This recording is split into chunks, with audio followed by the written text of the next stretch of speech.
বন্ধুরা, আজকে রান্নাবান্না সব হয়ে গেছে। চলো আজ কি কি রান্না করেছি সেটা তোমাদেরকে দেখাচ্ছি। এখানে একটু একটু করে অনেক কিছুই রান্না হয়ে গেছে। দেখো কি কি রান্না করেছি দেখাচ্ছি আমি। এখানে করেছি পেঁয়াজ আলু উচ্ছে দিয়ে ভাজা করেছি। আর এখানে করেছি একটু মুসুর ডাল ভাতে করে রেখে দিয়েছি, পেঁয়াজ কাঁচা লঙ্কা সর্ষের তেল দিয়ে খাওয়ার জন্য। আর এখানে সকালে একটু আলু ফুলকপির তরকারি করেছিলাম, সেটা রয়েছে। সাথে রয়েছে চাটনি, আজকে আর পাঁপড় ভাজা করিনি।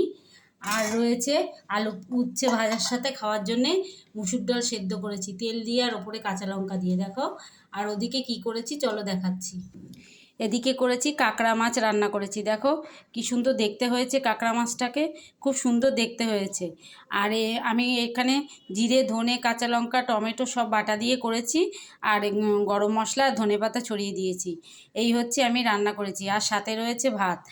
এই হচ্ছে আমি রান্না করেছি। আমার রান্নাবান্নাগুলো কেমন লাগে অবশ্যই কমেন্টে জানিও। ভালো লেগে থাকলে লাইক শেয়ার করে দিও, আর একটা সাবস্ক্রাইব করে নিও, ঠিক আছে।